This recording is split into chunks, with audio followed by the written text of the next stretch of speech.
అందరికీ నమస్కారం. ఎలా ఉన్నారు? ఇవాళ కృష్ణ గారి 4 సినిమాలు నెల రోజుల వ్యవధిలో వచ్చి 4 హిట్ స్టేటస్ సంపాదించుకున్నాయి.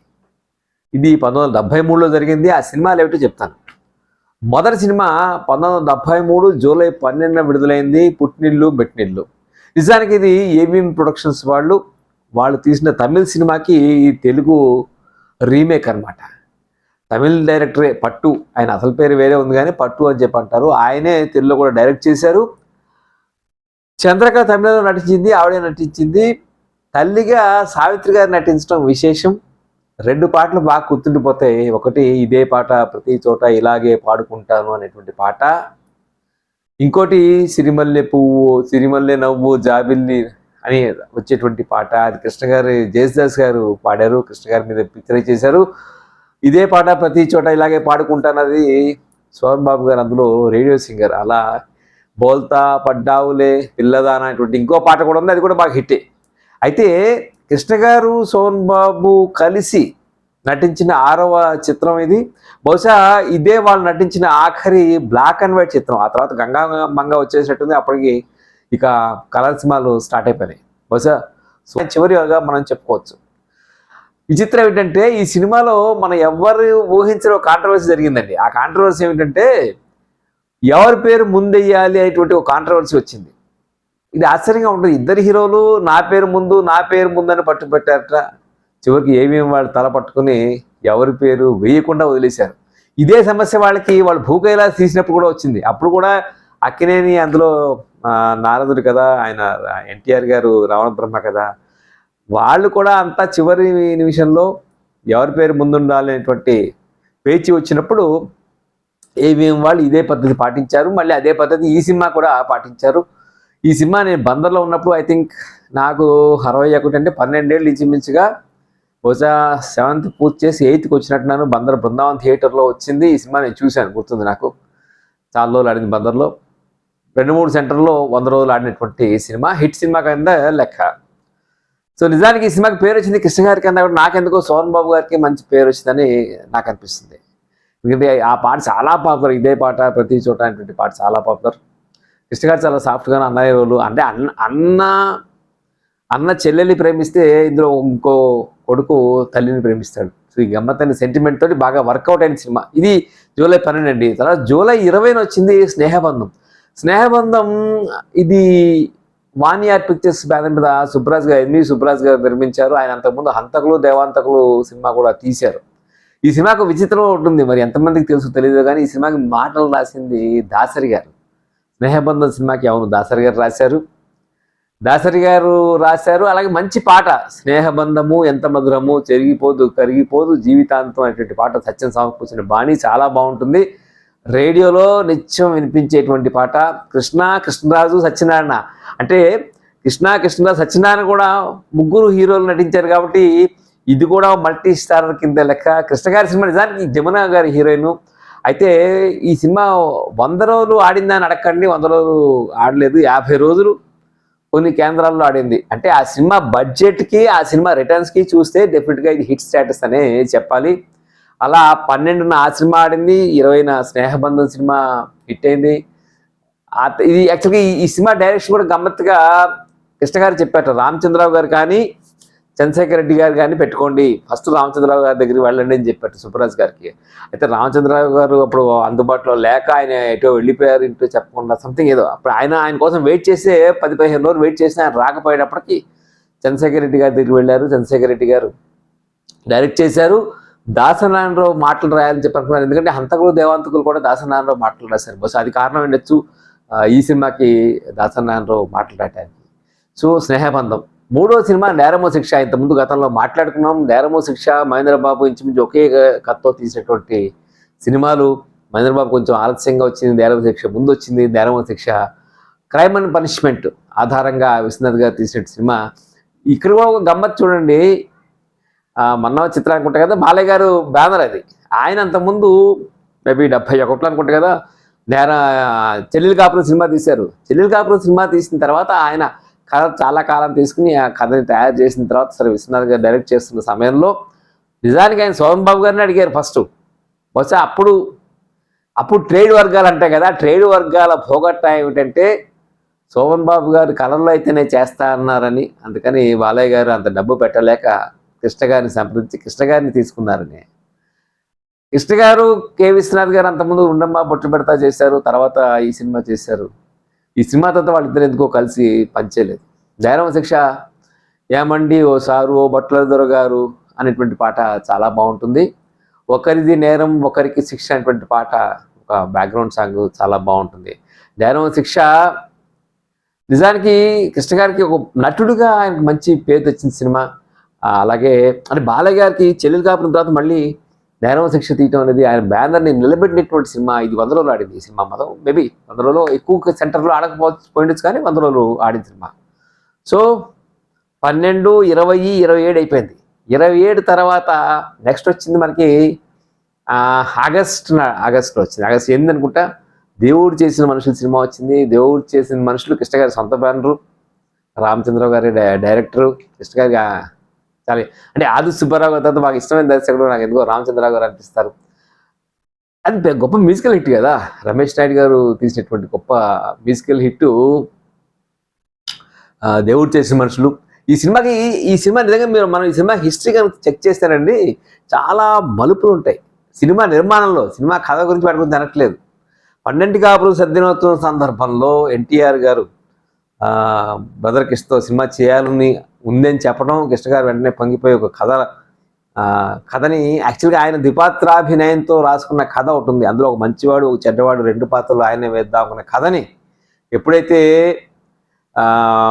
ఎన్టీ రామారావు గారు వేస్తామని చెప్పంగానే సో ఆ కథని దాన్ని మార్చి మళ్ళీ మహారథి గారి మోదుకూరి జాన్సన్ గారి మొదటి కథ రాస్తే మహారథి గారి చేతిలో పెట్టి ఈ కథని మీరు డెవలప్ చేసి మాటలు రాయటని చెప్పటం. సో అలా దేవుడు చేసిన మనుషులు స్క్రిప్ట్ రూపొందింది. కానీ ఎప్పుడైతే జయాంధ్ర మూమెంట్ వచ్చినప్పుడు కృష్ణ గారు ఎవరిని సంప్రదించకుండా ఆయన సినిమా ఆర్టిస్టుల సంఘం తరఫున జయాంధ్ర ఉద్యమానికి మద్దతు ప్రకటించేప్పటికీ అప్పుడు నాగభూషణం గారు, గుమ్మడి గారు వాళ్ళు ఆఫీస్ బేరర్స్గా ఉండేవాళ్ళు, కృష్ణ గారు ట్రెజరర్గా ఉండేవాళ్ళు. అప్పుడు ఎన్టీఆర్ గారు పిలిపించి ఇలా మీరు ఏకపక్షంగా నిర్ణయం తీసుకోవడం కరెక్ట్ కాదుగా అన్నారని. తర్వాత అప్పుడు కృష్ణ గారు, ఎందుకంటే ఇది కృష్ణ గారు తీసుకున్న నిర్ణయం కాబట్టి కృష్ణ గారు వెళ్ళి మళ్ళీ ఆయనకి ఎక్స్ప్లెయిన్ చేసే ప్రయత్నం చేశారు.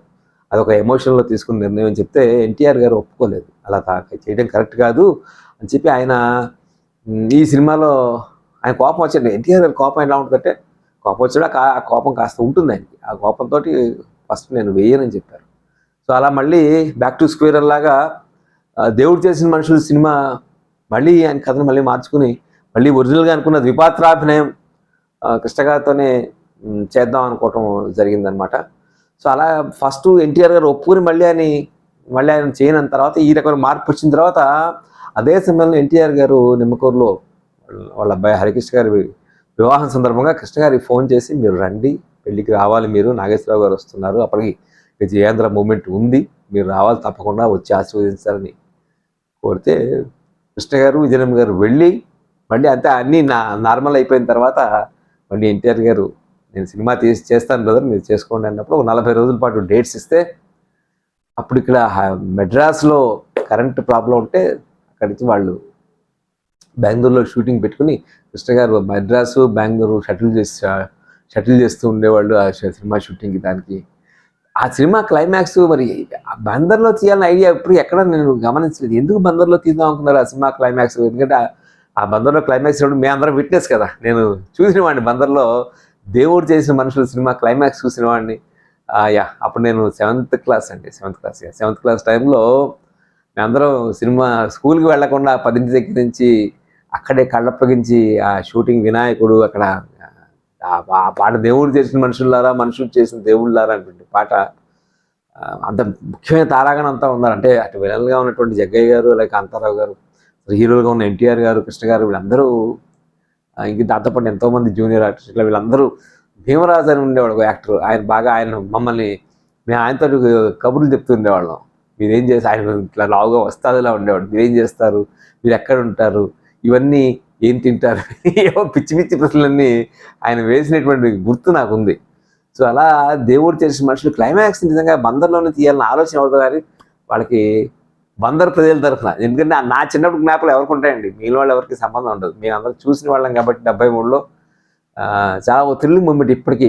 73 అంటే దాదాపు 50 ఏళ్ళు దాటిపోయినా కూడా దాన్ని తలుచుకుంటే ఎంత ఒళ్ళు గొగరు పొడుస్తూ ఉంటుంది. అలా దేవుడు చేసిన మనుషులు క్లైమాక్స్ అద్భుతంగా తీసేది. ఇంత క్లైమాక్స్ తీసిన తర్వాత అప్పుడే ఒక 3-4 వారాల ముందు కన్నకొడుకు సినిమా వచ్చింది ఏఎన్ఆర్ గారిది. అయితే ఆ సినిమాకి దీనికి ఒక పోలిక ఉందని మహారథి గారు కనిపెట్టారు. ఎందుకంటే ఈ సినిమాలో మొదటే ఎన్టీఆర్ ఎస్విఆర్ కొడుకు అనేది ఎస్టాబ్లిష్ చేస్తారు. అప్పుడు మహారథి గారు ఇట్లా మనం ఇక్కడే చెప్పేస్తే సినిమాలో పట్టుపోతుంది, కొంత 5-6 రీళ్ళ తర్వాత చెప్పాలి ఈ విషయం అన్నప్పుడు ఆయన ఎవరు చెప్తారు ఎన్టీఆర్ గారికి ఈ విషయం, కొంత ప్యాచ్ వర్క్ చేయాలి, కొంచెం రీషూట్ చేయాలి అని ఏదో అనుకున్నారు. ఒక రోజు టైం కావాలి ఆయనతో ఎన్టీఆర్ గారితో. సో మహారథి గారు హనుమంతరావు గారు మొదటి రోజు వెళ్ళారు, ఆయన ఒప్పుకోలేదు. కృష్ణ గారు వెళ్ళారు నెక్స్ట్ డే. కృష్ణ గారు వెళ్తే ఏడు బ్రదర్ మేము కష్టపడి చేశాం కదా అంటే అలా కాదండి, ఇలా ఒక పోలిక వచ్చింది, ఆ సినిమా ముందరే రిలీజ్ అయింది. ఇవన్నీ చెప్పిన తర్వాత ఎన్టీఆర్ గారు కన్విన్స్ కాలేదు. నిజానికి కన్విన్స్ కాకపోయినా ఈ ఒక్కటి చేస్తే సినిమా మంచి హిట్ అవుతుంది కదండి, సినిమా ఆడియన్స్కి బాగా చేరుతుంది కదండి అన్న ఒక్క పాయింట్కి ఆయన ఒప్పుకొని మళ్ళీ నెక్స్ట్ డే ఇంకొక రోజు వచ్చి ఆ షూట్ ఏదో చేశారట. ఇది దేవుడు చేసిన మనుషులు వెనక ఇంత కథ ఉంది.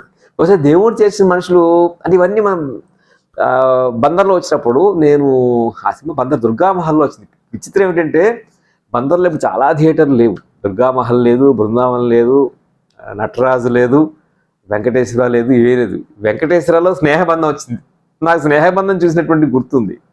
అలాగే పుట్టినీళ్ళు మెట్టినీళ్ళు చూసిన గుర్తుంది, అది బృందావనంలో వచ్చింది. నేరమో శిక్ష కృష్ణకిషోర్లో వచ్చింది, కానీ ఎందుకో చూడలేదు ఆ సినిమా. అప్పుడు కృష్ణ గారి ఒక మెడలో స్కార్ఫ్ ఉండి బ్లాక్ కల్జోడ్ లాగా ఉండేది, ఆయన ఒక మోటార్ సైకిల్ మీద ఒక పోస్టర్ ఉండేది, మోటార్ సైకిల్ డ్రైవ్ చేస్తూ. దేవుడు తెలిసిన మనుషులు ఏమో ఈ దుర్గామహల్లో వచ్చింది. సో దేవుడు తెలిసిన మనుషులు బందర్లో ఆడిన సినిమా. బందర్లోనే కాదు చాలా కేంద్రాల్లో ఆడిన సినిమా. దేవుడు చేసిన మనుషులు ముఖ్యంగా పాటలు మసక చీకట్లో కానీ, తొలిసారి నిన్ను చూశాను నేను కానీ, దేవుడు చేసిన మనుషులారా 2 వెర్షన్స్, దేవుడు చేసిన మనుషులారా వినండి డబ్బుల గోల కనండి దేవుడి లీలా అనేటువంటి ఒక ఫ్లైట్లో పాట శ్రీశ్రీ గారు అద్భుతంగా రాశారు. మళ్ళీ చివరిలో ఇంకో అదే పాటని మళ్ళీ కొంచెం మార్చి దేవుడు చేసిన మనుషులారా మనుషుడు చేసిన దేవుళ్ళారా అని చెప్పి ఇంకో పాట, గాలి బుడగ జీవితం. ఎంత గొప్ప లిరిక్స్ నిజంగా ఆ పాట అని చెప్పి అనిపిస్తుంది. శ్రీశ్రీ గారు అంటే కృష్ణ గారికి కొంతమంది చాలా ఇష్టం ఉంటుంది. ఆయన శ్రీశ్రీ గారు అంటే బాగా ఇష్టం. శ్రీశ్రీ గారు కూడా నేను ఒక అక్షరం రాసినా దానికి వెలకట్టించిన వాడు నాకు ఏకైక నిర్మాత కృష్ణే అంటారు. అలాగే ఆయన కాంతారావు గారిని అన్ని సినిమాల్లోనూ చాలా ప్రోత్సహించింది కృష్ణ గారే. సత్యనారాయణ కూడా చాలా సినిమాల్లో ప్రోత్సహించింది కృష్ణ గారే. నాగభూషణం కూడా, ఆ సినిమాలో నాగభూషణం వేయాల్సిన రోజు సత్యనారాయణ వేస్తారు. నాగభూషణం గారు డేట్స్ అడ్జస్ట్ చేయలేకపోతే కృష్ణని అడుగుతారు, ఏమయ్యా కృష్ణ నా కోసం కొంచెం ఆగలేవా నువ్వు అంటే, అయ్యా మీకోసం అయితే అక్కడ ఎన్టీఆర్ గారు డేట్స్ పోతాయి, మాకు ఆయన ఇచ్చేశారు, సారీ అని చెప్పని సత్యనారాయణ గారు తీసుకుంటారు. సత్యనారాయణ గారు నాగభూషణ్ గారు అలిగారు కూడా, నన్ను కాదని సత్యనారాయణ గారు తీసుకుంటాడని చెప్పి. ఇంకోటి ఏంటంటే ఆ రోజుల్లో నాగభూషణం గారి డిమాండ్ చాలా ఎక్కువ, ఆయనకి పారితోషికం కూడా ఎక్కువ ఉండేది. దేవుడు చేసిన మనుషుల్లో ఒక అద్భుతమైన రోలు సత్యనారాయణ కమెడియన్ కమ్ విలన్ లాంటి పాత్ర చేసిన తర్వాత నాగభూషణంతో ఈక్వల్గా పారితోషికం ఇవ్వటం మొదలుపెట్టారు.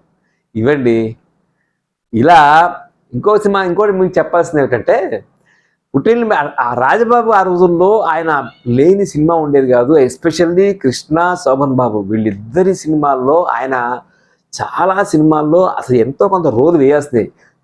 నాకు తెలిసి శోభన్ బాబు గారి సినిమాల్లో రాజబాబు ఎక్కువ వేసేవాళ్ళు, తర్వాత కృష్ణ గారి సినిమాల్లో కూడా వేసేవాళ్ళు. ఇందులో పుట్టిల్లు మెట్టిల్లు ఆయన విపాత్రాభినయం, అందులో ఒక పాత్ర రేలంగా ఇమిటేట్ చేస్తుంది కూడా. సో అంటే నేను ఎందుకు మొదట్లో అలా అన్నానంటే, ఒక హీరోవి 4 సినిమాలు మేబీ సరే అవి మల్టీ స్టారర్స్, అందులో గొప్పే ఉందని మీరు అనొచ్చు, అది వేరే విషయం. కానీ నెలకు పూర్తి కాకుండానే జూలై 12th నుంచి ఆగస్ట్ 8th కదండి, జూలై 12th నుంచి ఆగస్ట్ 8th అంటే లెస్ దాన్ 1 month, ఈ నెల కన్నా తక్కువ కాలంలో 4 సినిమాలు రావటం, అందులో దాదాపుగా 3 మల్టీ స్టారర్స్ ఉండటం, 4 సినిమాలు కూడా మంచి హిట్స్. అందులో 3 అయితే బ్రహ్మాండ 100 days నడిచినటువంటి సినిమాలు, ఒక సినిమా 50 రోజులు నడిచిండొచ్చు, అది వేరే విషయం. అది అంత క్రేట్ కానీ అంత అవకాశం మళ్ళీ కృష్ణ గారికి వచ్చిందని నాకు అనుమానం. ఆయన కూడా మళ్ళీ చాలా సినిమాలు వెంట వచ్చాయి, కానీ ఈ రకంగా వెంటనే మల్టీ స్టారర్స్ రావడం, వెంటనే వారం 10 రోజుల గ్యాప్లో సినిమాలు రావడం, వరుసగా 1, 2 కాదు 4 సినిమాలు రావడం అనేది 73లో జరిగినట్టు ఒక విచిత్రం, ఒక వండర్గా నేను భావిస్తాను. ఇప్పుడు మనం ఊహించలేం. కనీసం సంవత్సరానికి ఒక సినిమా కూడా అగ్ర హీరోలు చేయని కాలంలో ఉన్న మనం 73లో టెక్నాలజీ, మినిమం టెక్నాలజీ ఉన్న కాలంలో కృష్ణ కానీ శోభన్ బాబు గారు కానీ ఇద్దరు కూడా 72, 73లో దాదాపు ఒక 18 సినిమాలు, 14, 15 సినిమాలు చేసి ఇండస్ట్రీని ముందు తీసుకెళ్లారు. అది నేను చెప్పదలుచుకున్నాను. అలా 4 సినిమాలు నెల రోజుల్లో వచ్చి హిట్ కొట్టినటువంటి ఏకైక హీరో కృష్ణ అని చెప్పి నేను అనుకుంటున్నాను. మీరేమంటారో మీ కామెంట్స్లో తెలియచేయండి. ఈ వీడియో మీకు నచ్చితే లైక్ చేయండి, షేర్ చేయండి. రేడియో రాంబాబు ఛానల్కి సబ్స్క్రైబ్ చేయడం మాత్రం మర్చిపోకండి. నమస్తే.